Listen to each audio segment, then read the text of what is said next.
Ramazan ayında tabii beslenme çok önemli. Ramazan ayı boyunca hem iftar hem sahurlarda beslenmek çok önemli.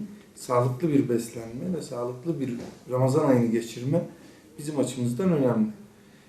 Özellikle kronik hastalığı olanlar doktor kontrolünde, doktorlarına danışarak, kendi doktorlarına, hekimlerine danışarak iftar ve sahurlarını düzenleme altına almaları gerekmekte.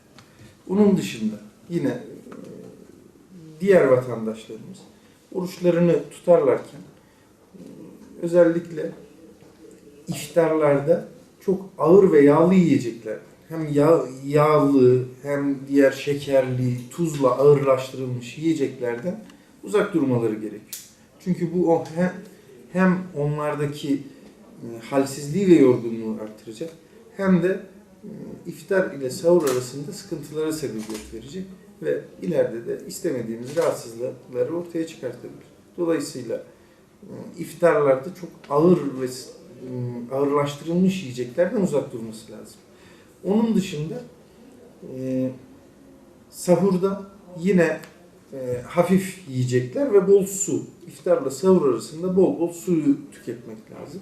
Ve bu hem bu oruç sırasındaki zindeliği artıracak hem de daha rahat ve sağlıklı bir Ramazan ayı geçirmemizi sağlayacak.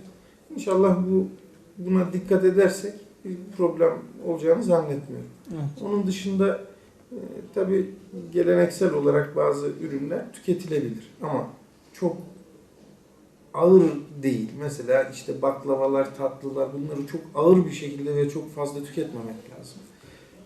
Yine işte etli ve yağlı çok ağır gıdalardan tüketmemek lazım. Bunlara dikkat edeceğiz. Her hastalık aynı değil. Diyoruz ya tıpta 2+2 4 etmez. Yani bir diyabet hastası ile diğer diyabet hastası aynı değil. Onun tedavisi farklı, onun tedavisi farklı. Dolayısıyla oruç olayında da aynı şey. Yani bazı diyabet hastaları doktorlarına danışarak oruç tutabilirler. Bazı diyabet hastaları tutamayabilirler. Çünkü o vücutları el vermeyebilir. O yüzden yani hepsi için ayrı. Kişiden kişiye değişik. Tabii iftarda yükleme tarzında bir anda mideyi doldurmak kişide sıkıntılara sebebiyet verir. Az az ve mesafeyi uzatarak yemek lazım. Çiğnemeyi artırmamız lazım. Yani direkt yutmaktansa çiğnedikten sonra, çiğneme olayını güzel kullandıktan sonra yutmaya geçmemiz lazım yiyecekleri. Az yiyip sık yemek en uygun olanı. Yani iftarda az yiyip işte 1-2 saat sonra yine bir şeyler, bir çorba, bir ufak yiyecek aperatifler tüketilebilir. Sahura kadar bu devam edebilir.